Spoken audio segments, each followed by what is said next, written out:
आ जाओ सारे कुछ बातें करते हैं ब्लैक होल के बारे में, जो कि बहुत ज्यादा डिमांडिंग टॉपिक था अबाउट ब्लैक होल।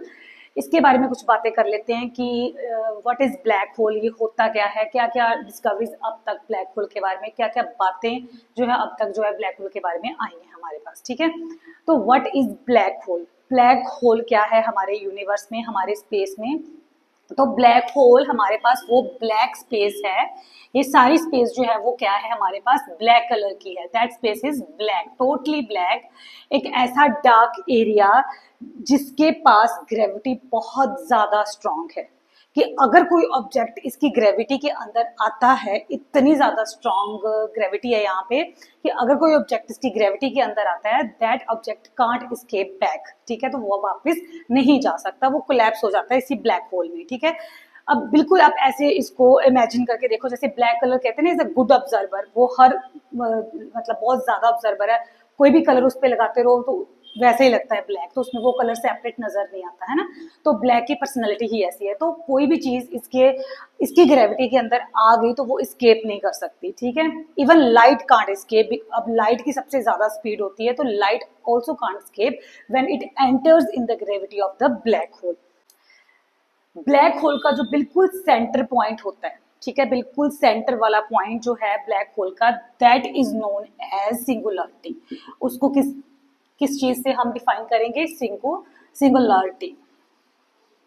और उसकी जो सराउंडिंग बाउंड्री है, जो मोस्टली स्पेस में इनविजिबल होती है, the invisible boundary of the black hole, जहां तक उसकी मतलब ग्रेविटी का फैक्ट है, जहां से उसकी ग्रेविटी का फैक्ट शुरू हो जाता है। मतलब अगर कोई ऑब्जेक्ट इसकी ग्रेविटी के इस बाउंड्री के अंदर आता है तो वो कोलैप्स हो जाता है, वो पुल हो जाता है।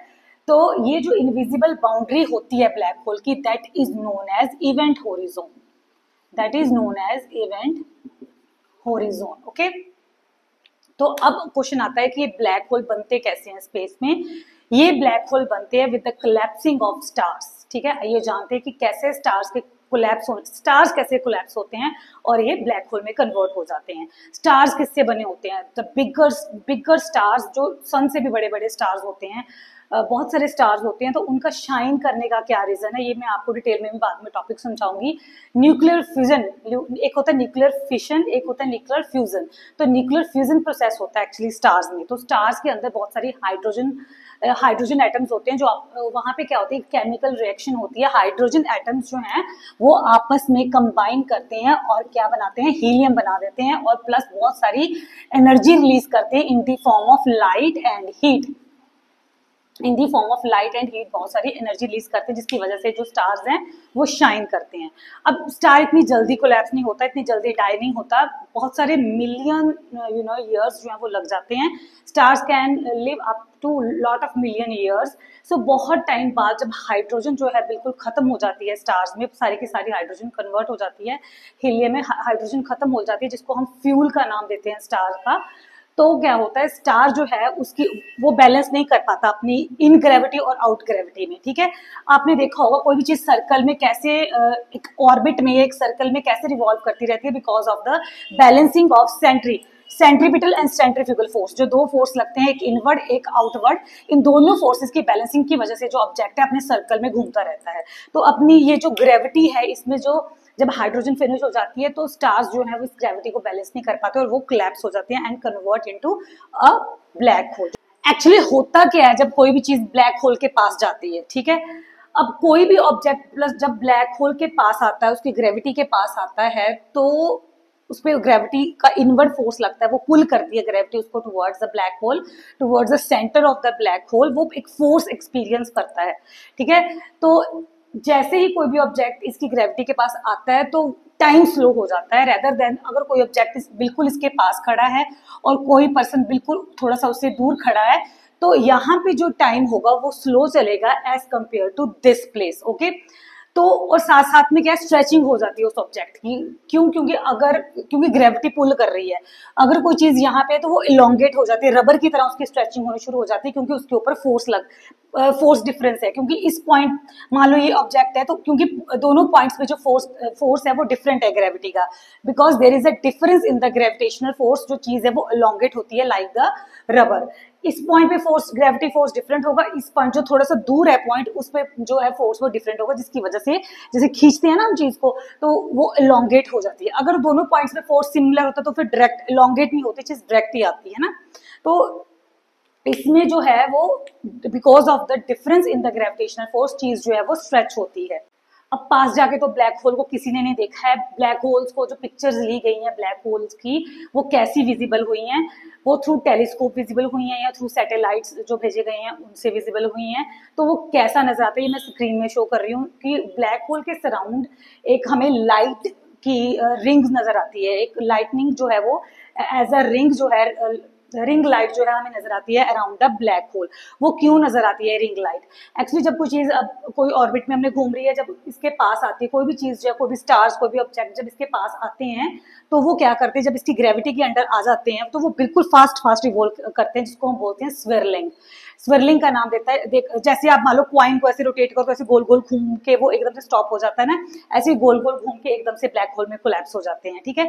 तो जब ये फास्ट स्पीड में घूमता है object under the gravity of black hole तो क्या होता है, वो हीट एंड लाइट रिलीज करते हैं, ठीक है। तो हीट एंड लाइट रिलीज करने से हमें वो एक लाइट की जो रिंग है अराउंड द ब्लैक होल वो हमें बनी हुई नजर आती है, और वो भी एलोंगेटेड रिंग नजर आती है क्योंकि स्ट्रेचिंग हो रही है, ठीक है। तो अब ये रियल में हम नेक्ड आइज के साथ अभी किसी ने नहीं देखा है इसको, और कोई पर्सन वहां नहीं गया है because it is very dangerous. In future में देखते हैं कि अगर ये किसी चीज को साइंटिस्ट जो है वो कोई रॉकेट्स वगैरह कुछ ऐसे बना दे जो बिल्कुल पास से ब्लैक होल को ऑब्जर्व कर सके, क्योंकि कोई भी चीज, ये तो ट्रुथ है कि अगर कोई भी चीज उसके बिल्कुल ग्रेविटी के अंदर चली जाएगी दैट कांट कम बैक, ठीक है। लेकिन बहुत सारे मिथ हैं किताबों में कि हाँ कोई चीज जब कोलैप्स होती है, ग्रेविटी में आ जाती है ब्लैक होल के, तो वो वापस नहीं जाती, और ये मिथ है अभी कि वो चीज फिर दूसरे यूनिवर्स में चली जाती है। आपने सुना होगा मल्टीपल यूनिवर्स थ्योरी के बारे में, तो वो चीज ब्लैक होल में आके किसी दूसरे यूनिवर्स में एंटर कर जाती है, but it is a myth, ठीक है। ये ट्रुथ है कि कोई चीज अगर ब्लैक होल में चली गई वो वापस नहीं आएगी, ठीक है, ये ट्रुथ है। तो बाकी सारी ये एक बहुत बड़ी मिस्ट्री है जो अभी तक क्लियर नहीं हुई है। So this is all about the black hole. जो सबसे नियरेस्ट ब्लैक होल, अर्थ के सबसे नियरेस्ट ब्लैक होल कंफर्म हुआ है बाय द साइंटिस्ट, वो है हमारे पास इसको याद कर लो, GAIAHB1। So this is the name of black hole which is nearest to the earth and it is around 1560 light years। अब जो बड़े बच्चे हैं उनको तो पता है लाइट ईयर्स क्या होता है, इतना डिस्टेंस अवे है from the earth.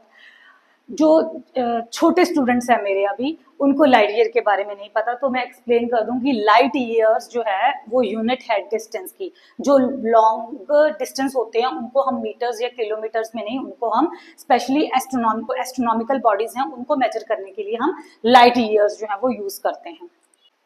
So it is 1560 light years away from the earth. I hope आपको ब्लैक होल के बारे में सारा कुछ समझ में आ गया, जो भी मेरे दिमाग में था मैंने सारा समझा दिया। लेकिन स्टिल अगर किसी के दिमाग में ब्लैक होल को लेके कोई भी क्वेश्चन है, कोई भी डाउट है, वो मुझे मैसेज करें, उसको थोड़ा सा और डिटेल में समझा दिया जाएगा। Thank you so much.